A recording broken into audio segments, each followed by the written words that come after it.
നാളെ നടക്കുന്ന പൊതുപണിമുടക്കിന്റെ പശ്ചാത്തലത്തിൽ കേരളത്തിൽ ഡയസ് നോൺ പ്രഖ്യാപിച്ച സംസ്ഥാന സർക്കാർ. ജോലിക്ക് ഹാജരാകാത്ത ജീവനക്കാരുടെ ശമ്പളം കട്ട് ചെയ്യും. 10 തൊഴിലാളി സംഘടനകൾ ആഹ്വാനം ചെയ്ത പൊതുപണിമുടക്ക് ഇന്ന് അർദ്ധരാത്രി മുതലാണ്. 25 കോടിയിലധികം പേർ പണിമുടക്കിൽ പങ്കെടുക്കുമെന്നാണ് വിവിധ സംഘടനകൾ അവകാശപ്പെടുന്നത്. മനീഷ് മഹിബാൽ തിരുവനന്തപുരത്ത് നിന്ന് വിവരങ്ങൾ നൽകാൻ ചേരുന്നുണ്ട്. മനീഷ്, ഇനിയിപ്പോൾ പണിമുടക്ക് തുടങ്ങാൻ ഏതാനും മണിക്കൂറുകൾ മാത്രമേ ഉള്ളൂ. നമ്മൾ എപ്പോഴും പറയുന്നത് കേരളത്തിൽ അതൊരു ഹർത്താലിന്റെ പ്രതീതി ഉണ്ടാക്കും. ഈ പൊതുഗതാഗത സംവിധാനത്തെ ആകെ ബാധിക്കുമെന്നതിലും തർക്കമൊന്നുമില്ല. എന്താണ് തൊഴിലാളി സംഘടനയുടെ അവകാശവാദം? എങ്ങനെയാണ് സംസ്ഥാന സർക്കാർ ഈ പൊതുപണിമുടക്കിനെ നേരിടാൻ ഉദ്ദേശിക്കുന്നത്?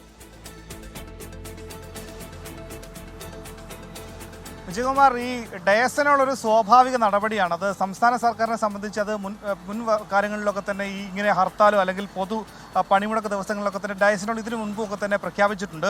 KSRTC പ്രത്യേകിച്ചും 10 മെമ്മോറാണ്ടമാണ് പുറത്തിറക്കിയിരിക്കുന്നത്, MD പുറത്തിറക്കിയിട്ടുള്ളത്. നാളെ രാവിലെ 11 മണിക്ക് മുൻപ് എത്ര ജീവനക്കാർ KSRTC സംബന്ധിച്ച് എത്ര ജീവനക്കാർ ഹാജരായി, എത്ര സർവീസുകൾ നടത്തി എന്നടക്കമുള്ള വിവരങ്ങൾ വേണമെന്ന മെമ്മോറാണ്ടത്തിൽ പറയുന്നുണ്ട്. പക്ഷേ പൊതുമേഖലാ സ്ഥാപനങ്ങളിലടക്കം വലിയ സ്വാധീനമുള്ള ട്രേഡ് യൂണിയനുകളാണ് AITUC-യും CATU, INTUC ഒക്കെ തന്നെ. അതുകൊണ്ട് തന്നെ ഇതിൻ്റെ സർവീസ് സംഘടനകൾ, ഈ ട്രേഡ് യൂണിയനിൽ പെടുന്ന പൊതുമേഖലാ സ്ഥാപനത്തിലെ ആളുകൾ ഉൾപ്പെടെ, ഒപ്പം തന്നെ സെക്രട്ടേറിയറ്റ് അടക്കമുള്ള മറ്റ് സർക്കാർ സ്ഥാപനങ്ങളിലടക്കമുള്ള സർവീസ് സംഘടനകൾ, ഫെഡറേഷൻ തുടങ്ങിയിട്ടുള്ള സംഘടനകളിലൊക്കെ തന്നെ വലിയ സ്വാധീനമുള്ളത് കൊണ്ട് തന്നെ വളരെ വിരളമായിട്ടുള്ള ജീവനക്കാർ മാത്രമായിരിക്കും പൊതുമേഖലാ സ്ഥാപനത്തിലെത്തുക.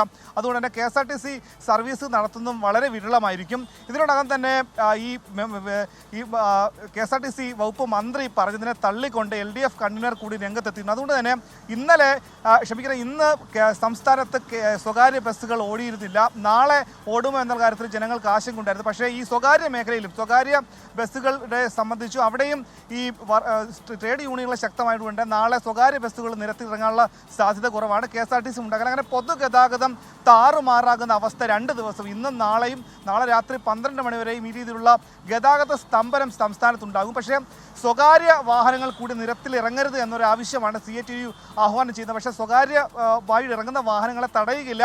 ആശുപത്രി, പത്രം തുടങ്ങിയിട്ടുള്ള പാൽ തുടങ്ങിയിട്ടുള്ള അവശ്യ വസ്തുക്കളുമായി പോകുന്ന വാഹനങ്ങളെയോ അല്ലെങ്കിൽ അത്തരം പ്രവർത്തനങ്ങളെ തടയുകയില്ല എന്ന് പറയുന്നുണ്ടെങ്കിൽ മുൻകാലങ്ങളിലൊക്കെ തന്നെ അത്തരത്തിൽ പൊതു നിരത്തിലേക്ക് ഇറങ്ങിയതിൽ അനിഷ്ട സംഭവം ഉണ്ടായ കാര്യങ്ങളുണ്ട്.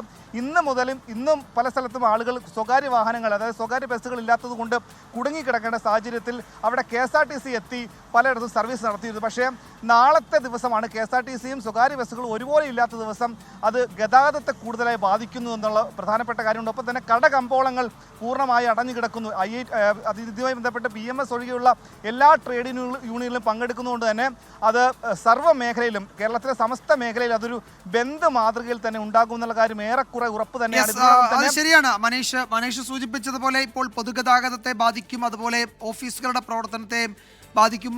സ്വകാര്യ വാഹനങ്ങളും നിരത്തിലിറക്കരുത് എന്ന ഈ ട്രേഡ് യൂണിയനുകളൊക്കെ ആവശ്യപ്പെടുന്നുണ്ട്. അപ്പോഴതൊരു ഹർത്താൽ പോലെ തന്നെ ആയിരിക്കും. ഇപ്പോൾ പണിമുടക്ക് കേരളത്തിൽ ഹർത്താൽ സമാന സാഹചര്യം ഉണ്ടാക്കുമെന്നതിൽ സംശയം വേണ്ട. സർക്കാർ ഓഫീസുകളുടെയും സ്കൂളുകളുടെയും പ്രവർത്തനം തടസ്സപ്പെടാം. പൊതുഗതാഗത സംവിധാനത്തെയും പണിമുടക്ക് ബാധിക്കും.